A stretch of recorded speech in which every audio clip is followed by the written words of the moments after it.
Hi my dear students, मैं आपका Ravi sir और मैं आपका अपने इस Ravi institute chemistry and biology channel पर स्वागत किया करता हूं। तो देखिए बच्चों, इसके पहले मैंने क्या किया था, जो परिसंचरण तंत्र है, परिसंचरण तंत्र का हमने हाई स्कूल का 2 क्लास क्या किया है, प्रोवाइड कर दिया है।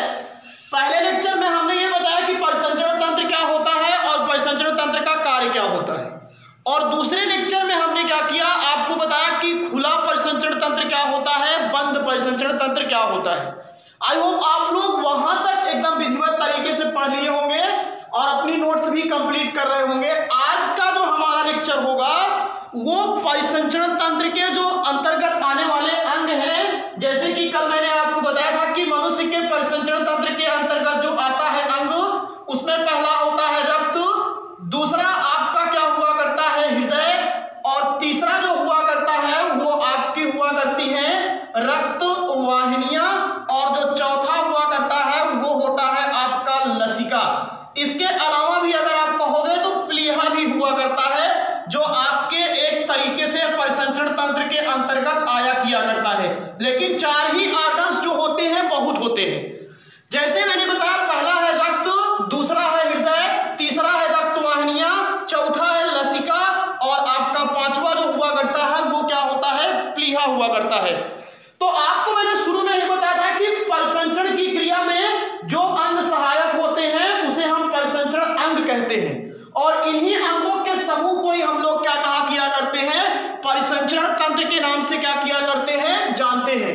तो पहला हो गया ब्लड, रक्त, दूसरा है आपका हृदय, तीसरा है रक्त वाहिनियां, और फिर लसिका हुआ करता है। तो ये 4 ऑर्गन हैं। यहां तक मैंने क्या किया था, इसके पहली वाली क्लास में आपको ये सब चीजें बता दिया है। आज हम लोग यहाँ पे एकदम जो पूरा इसका डिटेल पढ़ेंगे वो किसके बारे में सबसे पहले पढ़ेंगे, ब्लड के बारे में क्या करेंगे हम सब लोग, सबसे पहली चीज पढ़ेंगे।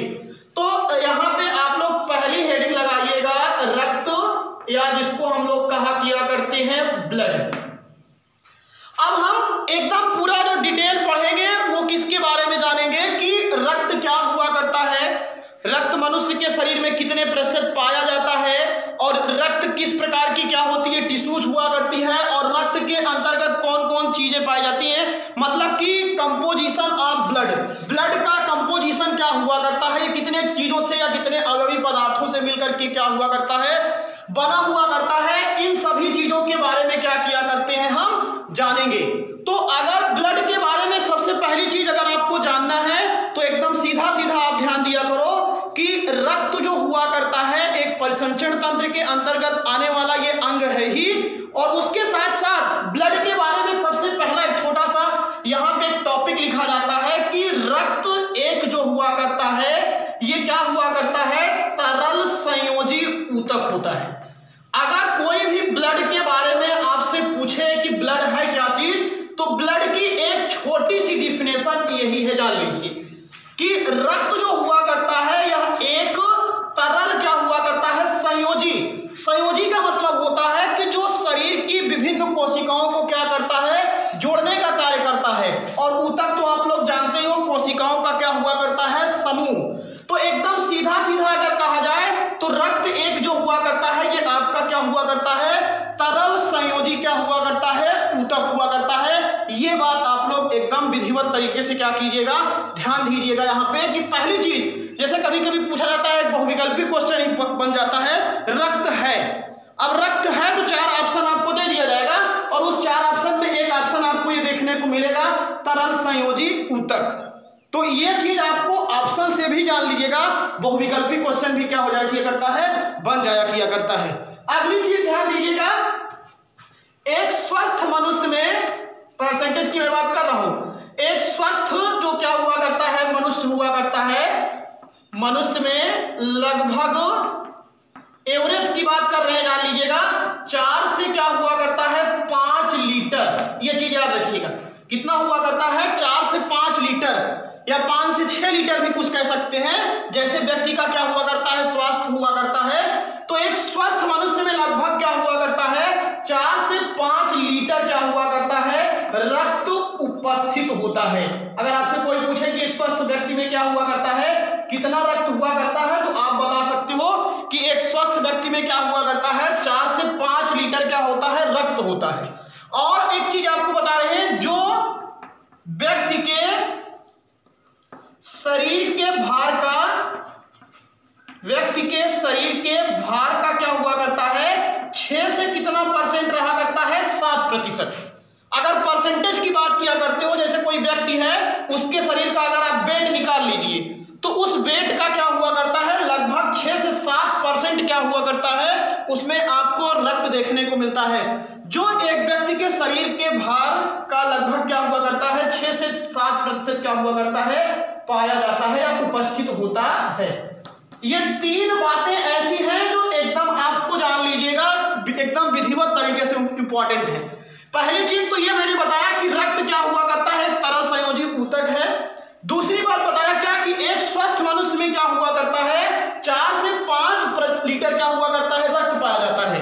और दूसरी चीज क्या होता है, जो व्यक्ति के शरीर के भार का लगभग 6 से 7% होता है। अगर आप ऐसे सेंटेंस बना देंगे तो और अच्छा रहेगा। ये चीज आप 3 चीजों को पहले कंफर्म कीजिएगा। 3 चीजें अगर आपके एकदम विधिवत तरीके से कंफर्म हो जाएंगी तो हम अगली चीज आपको बता रहे हैं। अगली चीज क्या हुआ करता है, रक्त का अध्ययन। ध्यान दीजिएगा, रक्त का जो है अध्ययन विज्ञान की एक शाखा होती है। अब जैसे ब्रांचेस जो हुआ करती हैं, आपकी जितनी भी साइंस की ब्रांचेस हैं, उसको भी अगर आप जानते रहते हो तो आपके नॉलेज में और अच्छी चीज होती है। रक्त का अध्ययन, रक्त विज्ञान एक विज्ञान की जो शाखा है, जिसको हम लोग कहा किया करते हैं रक्त विज्ञान। ये जान लीजिए, अगर इसको सही तरीके से कहा जाए, जिसको हम लोग कहा करते हैं हीमेटोलॉजी। हीम जो शब्द होता है हीमोग्लोबिन से, वहां से इसको लिया गया है। तो जो रक्त का अध्ययन किया जाता है वो किसके अंतर्गत किया जाता है, हीमेटोलॉजी के अंतर्गत किया जाता है। तो ये तीसरी बात हो गई, जान लीजिएगा, रक्त का अध्ययन रक्त विज्ञान या हीमेटोलॉजी के अंतर्गत है किया जाता है। ये तीसरी बातें आपको इसमें से, तीसरी क्या होगी, चौथी बात हो जाती है, किया जाता है। और एक चीज और, अगर आप लोग ब्लड से जानना चाहते हो तो जो मनुष्य का रक्त हुआ करता है, इसमें एक पाया जाता है हीमोग्लोबिन नामक पिगमेंट, या हीमोग्लोबिन नामक क्या होता है, वर्णक पाया जाता है। और उसी हीमोग्लोबिन वर्णक के कारण क्या हुआ करता है, मनुष्य के रक्त का रंग क्या होता है, लाल होता है। हीमोग्लोबिन का मैंने फंक्शन आपको जो श्वसन तंत्र वाला जो चैप्टर पढ़ाया था, तो उस श्वसन तंत्र के चैप्टर में मैंने क्या किया था, हीमोग्लोबिन का आपको पूरा क्या किया था, फंक्शन मैंने बता दिया था। तो जो हीमोग्लोबिन हुआ करता है, ये रक्त में क्या कौन सा रंग देता है, लाल रंग प्रदान करता है। तो यहां चाहे आप लोग लिख सकते हो हीमोग्लोबिन नामक वर्णक के कारण, ये भी ध्यान दीजिएगा, वर्णक के कारण मनुष्य के रक्त का रंग, मनुष्य के रक्त का रंग जो होता है वो लाल होता है। कैसा होता है, लाल। हीमोग्लोबिन की चर्चा एकदम डिटेल मैंने किया भी था। इसमें हीम जो होता है वर्णक है, और ग्लोबिन जो है वो प्रोटीन होता है, उसी से ये मिल करके बना है हीमोग्लोबिन। और ये जो स्वस्थ मनुष्य हुआ करता है, उसके रक्त में जो हीमोग्लोबिन की परसेंटेज होती है वो 11 to 13 होती है। लगभग 11 से लेकर के क्या हुआ करता है, 13 क्या हुआ करता है, इसका परसेंटेज हुआ करता है। जैसे 100 मिलीलीटर ब्लड होता है तो उसमें 13 से क्या हुआ करता है, 11 से 13 ग्राम क्या हुआ करता है, आपका हीमोग्लोबिन पाया जाता है।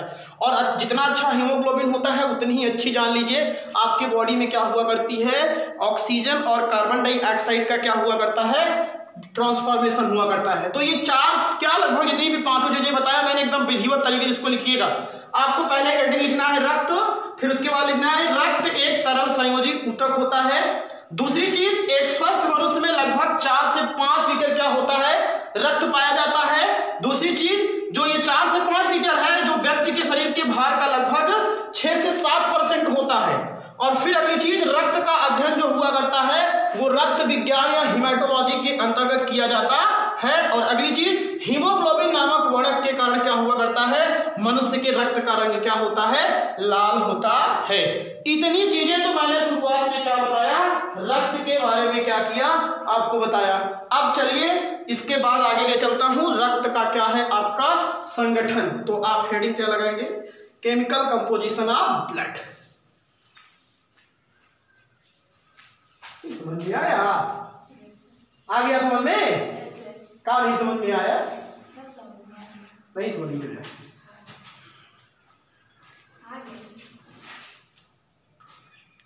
देखिए अब आगे हम जो आपको बताने जा रहे हैं रक्त का संगठन, कंपोजिशन ऑफ ब्लड। ये आपको अब ये जो चीजें बता रहा हूं ये ध्यान दीजिएगा, ये हाई स्कूल लेवल से थोड़ा उठा के ही बता रहा हूं आपको, इसीलिए आप लोग इस लेक्चर को विधिवत तरीके से क्या कीजिए, अटेंड कीजिए। संगठन का मतलब हुआ करता है कि कोई चीज कितने अवयवी पदार्थ से मिलकर के बना हुआ है, वही होता है संगठन। जैसे अगर आपसे कहा जाए वायु का संगठन कितनी जो चीजों से हुआ है, तो आप कहोगे जिसमें ऑक्सीजन होती है, कार्बन डाइऑक्साइड होती है, नाइट्रोजन होती है और सब विभिन्न प्रकार की गैसें होती हैं। तो वैसे ही हम क्या पढ़ेंगे यहाँ पे, कंपोजिशन ऑफ ब्लड, रक्त का संगठन हम पढ़ेंगे कि रक्त जो हुआ करता है वो कितने अवयवी पदार्थों से मिलकर के क्या होता है, बना हुआ करता है। तो आपको हम सीधा सीधा आपको बता देते हैं, ध्यान दीजिए, जो रक्त हुआ करता है इसमें रक्त का सबसे पहला जो कंपोजिशन हुआ करता है वो हुआ करता है रक्त में प्लाज्मा पाया जाता है। प्लाज्मा के बाद क्या हुआ करता है, फिर रक्त में क्या हुआ करता है, अब इसे प्लाज्मा हो गया, दूसरी चीज फिर क्या होता है रक्त में, कुछ क्या हुआ करते हैं आपके कार्बनिक पदार्थ भी पाए जाते हैं रक्त में ही। कार्बनिक पदार्थ के बाद क्या, सॉरी यहाँ पे जो ये कार्बनिक पदार्थ हुआ करते हैं ये जो हुआ करते हैं ये प्लाज्मा के ही कंपोनेंट है, लेकिन जो प्लाज्मा के अलावा रक्त का दूसरा भाग होता है वो हुआ करती हैं आपकी रक्त कणिकाएं। क्या हुआ करती हैं, रक्त कणिकाएं। तो अब इसमें एक एक चीज को ध्यान दीजिए, ये जो हुआ करता है ये पार्ट बनाता है 50 से 55% भाग। ये कितना भाग बनाता है, 50 से 55% भाग, और ये जो शेष आपका 40 से क्या है, ये 45% भाग होता है, वो आपका किससे मिलकर के बना होता है, रक्त कणिकाओं से। ये चीज कंफर्म करिएगा एकदम विधिवत तरीके से। रक्त का जो संगठन होता है दो पदार्थों से होता है, पहला होता है प्लाज्मा, पहला आपका क्या हुआ करता है, प्लाज्मा हुआ करता है, और दूसरी आपकी क्या हुआ करती हैं, ब्लड वेसल्स होती हैं, जिसको हम लोग कहा किया करते हैं, रक्त कणिकाएं कहा किया करते हैं। तो ये आपकी दो हो गई भैया यहां से, एक प्लाज्मा और दूसरी आपकी क्या हो जाती है, ब्लड वेसल्स हो जाया किया करती हैं। अब प्लाज्मा की हम बात करें तो प्लाज्मा में भी कई चीजें हुआ करती है। जैसे प्लाज्मा में जो सबसे ज्यादा पाया जाता है वो होता है जल। जल जो होता है ये प्लाज्मा का लगभग 90% भाग, 90 से 92%, और जो शेष भाग होता है उसमें क्या हुआ करता है, प्लाज्मा के ही अंतर्गत कार्बनिक पदार्थ होते हैं। और अगली चीज क्या हुआ करता है, इसमें अकार्बनिक पदार्थ होते हैं। ये भी चीज ध्यान दीजिए, कार्बनिक पदार्थ, अकार्बनिक पदार्थ, और अगली चीज घुली हुई गैसें हुआ करती हैं। इसी प्लाज्मा में ही घुली हुई क्या होती हैं, आपकी गैसें हुआ करती हैं। और फिर उसके बाद क्या हुआ करता है, आपकी क्या हुआ करता है, जैसे घुली हुई गैसों के साथ एक होता है उत्सर्जी पदार्थ भी होते हैं। तो इतनी चीजें क्या हुआ करती हैं इसमें आपके प्लाज्मा के अंतर्गत। ये जो अवयव होता है ये 10%, ये कितना होता है, 10% हुआ करता है। और इधर आप अब ऐसे इसको आप बना लीजिएगा एक फ्लो चार्ट के रूप में, तो आपको एकदम समझ में आ जाएगा। रक्त का संगठन दो चीजों से हुआ, नंबर एक हुआ आपका प्लाज्मा। प्लाज्मा जो हुआ करता है ये 50 से 55% भाग का निर्माण किया करता है, और दूसरा जो 40 से 45% भाग बनाती है वो कौन सी होती है, रक्त कणिकाएं हुआ करती हैं। अब बात करें हम लोग भैया रक्त कणिकाओं की, तो रक्त कणिकाओं को एकदम सीधा सीधा आपको बता देते हैं कि अगर आप इसका फ्लो चार्ट बनाएंगे तो आपकी 3 प्रकार की हुआ ही करती हैं। एक पहली हुआ करती है आपकी कौन सी, आरबीसी हुआ करती है, रेड ब्लड कॉर्पोसेल्स। दूसरी हुआ करती है आपकी डब्ल्यूबीसी, व्हाइट ब्लड कॉर्पोसेल्स। और तीसरी जो हुआ करती है वो आपकी कौन सी हुआ करती है, रक्त प्लेटलेट्स। कौन सी हुआ करती है, रक्त प्लेटलेट्स हुआ करती है। तो ये 3 प्रकार की हुआ करती है। फिर जो डब्ल्यूबीसी होती है ये 2 प्रकार की हुआ करती है। एक हुआ करती है आपकी कणिकामय डब्ल्यूबीसी। कौन सी हुआ करती है आपकी, कणिकामय डब्ल्यूबीसी। और दूसरी आपकी कौन सी हुआ करती है, अकणिकामय डब्ल्यूबीसी। तो ये 2 हो गई, एक कणिकामय ग्रेन्युलोसाइट्स और दूसरी कौन सी हुआ करती है, एग्रेनुलोसाइट्स। टोटल हम इसका पूरा डिटेल बता रहा हूं, कंपोजिशन जान लीजिएगा। 50 से 55% प्लाज्मा, फिर प्लाज्मा में 90% क्या होता है, जल, और जो शेष 10% बचता क्या हुआ करते हैं, उत्सर्जी उत्पाद हुआ करते हैं। फिर आपका अगला क्या हुआ करता है, रक्त कणिकाएं। रक्त कणिकाओं में क्या हुआ, रक्त कणिकाएं ध्यान दीजिएगा 40 से 45% भाग बनाती हैं। और उसके बाद फिर रक्त कणिकाएं कितने प्रकार की होती हैं, 3 प्रकार की, लाल रुधिर कणिका, श्वेत रुधिर कणिका और रुधिर प्लेटलेट्स। और फिर WBC जो होती है ये 2 प्रकार की होती हैं, एक कणिकामय होती है और दूसरी कौन सी होती है, अकणिकामय। और फिर जो ये कणिकामय WBC है ये आपकी 3 प्रकार की होती है। ये कितने प्रकार की होती है, 3 प्रकार की होती है। इसमें पहला जो हुआ करता है वो आपका हुआ करता है इयोसिनोफिल्स। पहला आपका क्या हुआ करता है, इयोसिनोफिल्स। और दूसरी इसमें हुआ करती है बेसोफिल्स। दूसरी इसमें क्या हुआ करती है, बेसोफिल्स। और तीसरी इसमें कौन सी हुआ करती है, आपकी न्यूट्रोफिल्स। तो ये 3 प्रकार की, पहली इयोसिनोफिल्स, दूसरी बेसोफिल्स और तीसरी आपकी क्या हुआ करती है, न्यूट्रोफिल्स। 3 प्रकार की। और जो अकणिकामय होती है इसमें आपकी क्या हुआ करती हैं, 2 प्रकार की हुआ करती हैं। एक हुआ करती है मोनोसाइट्स, पहली कौन सी हुआ करती है, मोनोसाइट्स। और दूसरी कौन सी हुआ करती है, लिम्फोसाइट्स। दूसरी आपकी कौन सी हुआ करती है, लिम्फोसाइट्स। ये चीज ध्यान दीजिए, एक कौन सी हुआ करती है, मोनोसाइट्स, और एक कौन सी होती है, लिम्फोसाइट्स। अब मोनोसाइट्स का भी क्लासिफिकेशन जानना चाहते तो मोनोसाइट्स का भी बता देता हूं। मोनोसाइट्स में एक होती है माइक्रोफेज, क्या हुआ करती है, माइक्रोफेज। और जो लिम्फोसाइट्स होती हैं ये 2 प्रकार की होती हैं, एक बी लिम्फोसाइट्स होती है और दूसरी कौन सी होती है, टी लिम्फोसाइट्स। ये 2 प्रकार की हुआ करती हैं, एक हुआ करती है बी लिम्फोसाइट्स और दूसरी कौन सी हुआ करती है, आपकी टी लिम्फोसाइट्स हुआ करती है। तो इतनी चीजें हैं, जान लीजिएगा। इसको आप बढ़िया से अगर एक पेज में पूरा बनाएंगे तब आपको पूरी बातें क्या होती हैं यहाँ पे एकदम विधि और डिटेल समझ में आएंगी। अब मैं थोड़ा थोड़ा बातें यहाँ पे पहले लिखा हूँ सामने सबके, इसलिए इसको थोड़ा थोड़ा यहाँ बता दे रहा हूँ। बाकी सारा तो एकदम डिटेल आपको देखने को मिलेगा ही। शुरू से आइए, थोड़ा ध्यान दीजिए एकदम ऊपर से, तो आपको कुछ बातें एकदम समझ में आएंगी। सबसे पहली चीज एकदम आपको देहाती छाप में बता दूं तो 2 चीज में से ये बना हुआ है, एक प्लाज्मा है, दूसरा का है रक्त कणिका। प्लाज्मा 50 से 55% भाग बनाता है। अब प्लाज्मा क्या हुआ करता है, ये रक्त में पाया जाने वाला तरल, एक क्या होता है सफेद क्या हुआ करता है, लिक्विड हुआ करता है हल्के पीले रंग का। और दूसरी चीज क्या हुआ करता है, इस प्लाज्मा का जो कंपोनेंट्स होता है लगभग इसमें 90% जल होता है। और जल के बाद जो कार्बनिक पदार्थ होता है, जैसे इसमें ग्लूकोज हुआ करता है, वसा हुआ करता है, ये सब आपके कार्बनिक पदार्थ में। अकार्बनिक पदार्थ में कुछ साल्ट होते हैं, जैसे सोडियम के कार्बोनेट के होते हैं, बाइकार्बोनेट होते हैं, ये सब होते हैं। और घुली हुई गैसों में जैसे अमोनिया होती है, कार्बन डाइऑक्साइड होती है, ऑक्सीजन होती है, ये सब घुली हुई गैसें होती हैं। और उत्सर्जी पदार्थ में सब्जीधारियों का अलग अलग उत्सर्जी पदार्थ होता है। जैसे कि मैंने परिसंचरण तंत्र के फंक्शन में बताया था कि उस परिसंचरण तंत्र का एक कार्य भी होता है कि जो ये उत्सर्जी पदार्थ हुआ करते हैं उनको एक टारगेट उत्सर्जी अंगों तक पहुंचाने का कार्य भी क्या हुआ करता है, परिसंचरण तंत्र का कार्य होता है।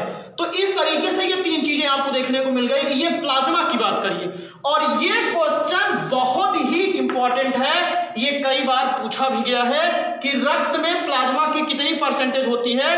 तो रक्त में 50 से 55% आपका क्या हुआ करता है, प्लाज्मा होता है। और शेष जो 40 से 45% भाग होता है वो रक्त कणिकाओं द्वारा बना होता है।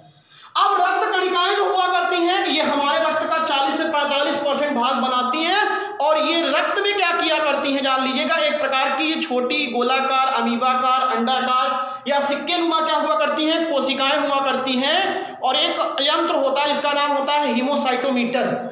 उस हीमोसाइटोमीटर की सहायता से हम क्या किया करते हैं, रक्त में रक्त कणिकाओं की क्या कर लेते हैं, संख्या ज्ञात कर लेते हैं। ऐसे सबकी संख्या भी ज्ञात कर लेते हैं, लेकिन उसको आगे बताएंगे आपको। अभी इतना ध्यान दीजिए, इसमें पहली चीज रक्त कणिकाओं में पहली होती है आरबीसी, जिसको हम लोग कहा किया करते हैं लाल रुधिर कणिका, रुधिर प्लेटलेट्स, ये आपका हो गई दूसरी। और दूसरी होती है आपकी श्वेत रुधिर कणिका, ये दूसरी हो गई आपकी। पहली हो गई लाल रुधिर कणिका और दूसरी कौन सी हो गई, श्वेत रुधिर कणिका। अब बात करेंगे हम थोड़ा थोड़ा सबके बारे में, तो लाल रुधिर कणिका के बारे में बताते हैं, ध्यान दीजिए। लाल रुधिर कणिका नाम से ही पता लग रहा है कि ये रेड कलर की होगी, क्योंकि नाम से इनका वैसे ही है। और दूसरी चीज क्या हुआ करता है, एक चीज आपको बता रहे हैं कि लाल रुधिर कणिकाएं लगभग हमारी रक्त कणिकाओं का 60% भाग बनाती हैं। 60% सबसे ज्यादा यही पाई जाती है आरबीसी, उसके बाद फिर डब्ल्यूबीसी, फिर और ये तो लगभग 2 से 3% बनाती है रक्त कणिकाओं का, बस ये जान लीजिए। इसके बाद ज्यादा इसका परसेंटेज होता नहीं है, इसी का परसेंटेज सबसे ज्यादा होता है लाल रुधिर कणिकाओं का। और लाल रुधिर कणिकाएं जो हुआ करती हैं, ये आपके इसी में ही जो होता है वो हीमोग्लोबिन पाया जाता है, और इसी हीमोग्लोबिन के कारण ही इनका भी रंग लाल होता है और आपके रक्त का भी रंग क्या होता है, लाल होता है, लाल रुधिर कणिकाओं के। और अगली चीज क्या हुआ करता है, लाल रुधिर कणिकाओं का पूछा जाता है फंक्शन क्या होता है, तो ये रक्त को लाल रंग प्रदान करती हैं, और इसके साथ साथ जो हीमोग्लोबिन होता है वो ऑक्सीजन और कार्बन डाइऑक्साइड की क्या करता है, परिवहन में सहायता किया करता है। और एक चीज और पूछा जाता है कि जो लाल रुधिर कणिकाएं होती हैं, इनका जीवन काल जो होता है वो क्या होता है, 100 से 120 दिन। 100 से 120 दिन के अंदर ही क्या होती है, इनकी डेथ हो जाती है। और जब इनकी डेथ होती है तो ये जा करके जितनी भी रक्त कणिकाएं हैं, जब कार्य करते करते इनमें कार्य का वहन की क्षमता कमजोर हो जाती है, तो ये जा करके क्या हुआ करती हैं, आपकी प्लीहा में इन सब की क्या हो जाती है, मृत्यु हो जाती है। इसीलिए प्लीहा को क्या कहा जाता है, रक्त कणिकाओं का क्या कहा जाता है, कब्रिस्तान कहा जाया किया करता है। तो यहाँ पे 2 तरीके से हो गया। दूसरी जो हुआ करती है आपकी डब्ल्यूबीसी होती है। डब्ल्यूबीसी जो होती है इसको हम लोग श्वेत रुधिर कणिका कहते हैं। और जो ये डब्ल्यूबीसी है या जो आपकी श्वेत रुधिर कणिका हुआ करती है, इसके बारे में अगर हम आपसे कहें तो डब्ल्यूबीसी जो होती है ये 60%, ये तो लगभग 30 से ये जान लीजिएगा 35% का भाग ये बनाती है, और ये मात्र 2% भाग ये बनाती है, जान लीजिए। अब जो श्वेत रुधिर कणिकाएं होती हैं, इनके नाम से पता लग रहा है कि इनमें कोई पिगमेंटेड सब्सटेंस नहीं होता है, ये एकदम सफेद रंग की क्या हुआ करती हैं, आपकी रक्त कणिकाएं हुआ करती हैं। और एक चीज इसमें सबसे बड़ी चीज होता है कि इसमें जो कोशिका द्रव्य होता है और जो केंद्रक हुआ करता है वो कई छोटे छोटे पार्ट में क्या होता है, डिवाइड होता है, और उसके डिवाइडेशन में कुछ में डिवाइड होता है, कुछ में डिवाइड नहीं होता है। इसके आधार पर क्या किया गया है, इनको 2 भागों में बांटा गया है। अब इसमें 2 पार्ट कौन कौन से होते हैं, एक होती है कणिकामय डब्ल्यूबीसी और दूसरी कौन सी होती है, अकणिकामय डब्ल्यूबीसी। कणिकामय की जो डब्ल्यूबीसी होती है, इसमें जो केंद्रक होता है उसके छोटे छोटे क्या होते हैं, पिंडक होते हैं, और उसी पिंडक में उसका क्या हुआ करता है, केंद्रक आपका डिवाइड हुआ करता है। तो ये चीज आपकी हो गई।